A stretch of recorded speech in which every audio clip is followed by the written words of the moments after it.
বিএনপির ভারপ্রাপ্ত চেয়ারম্যান তারেক রহমানের আগামী 25 ডিসেম্বর স্বদেশ প্রত্যাবর্তনকে ঘিরে ঝালকাঠির রাজাপুরে আনন্দ মিছিল করেছে উপজেলা বিএনপি ও এর অঙ্গ সংগঠনগুলো। বৃহস্পতিবার বিকেলে রাজাপুর উপজেলা সদরের বাইপাস মোড় এলাকায় অবস্থিত বিএনপির কার্যালয় থেকে মিছিলটি শুরু হয়। ঝালকাঠি প্রতিনিধি মোহাম্মদ মাহির খান জানান, মিছিলটি বাইপাস মোড় সহ আশেপাশের গুরুত্বপূর্ণ সড়ক প্রদক্ষিণ করে একই স্থানে এসে এক সংক্ষিপ্ত পথসভায় পরিণত হয়। এ সময় দলীয় স্লোগানে মুখর হয়ে ওঠে পুরো এলাকা। পথসভায় বক্তব্য রাখেন সাবেক কেন্দ্রীয় ছাত্রনেতা গোলাম আজম সৈকত।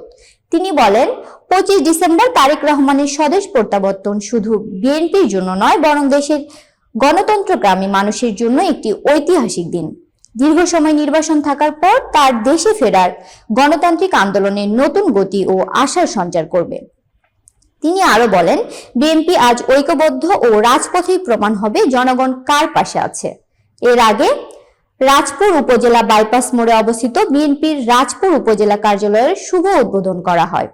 পরে সেখানে সংক্ষিপ্ত আলোচনা সভা অনুষ্ঠিত হয় এবং সাবেক প্রধানমন্ত্রী ও বিএনপি চেয়ারপারসন বেগম খালেদা জিয়ার রোগ মুক্তি কামনায় দোয়া ও মিলাদ মাহফিলের আয়োজন করা হয়। অনুষ্ঠানটি সঞ্চালনা করেন রাজাপুর উপজেলা বিএনপির সাবেক ভাইস চেয়ারম্যান জাকারিয়া সুমন।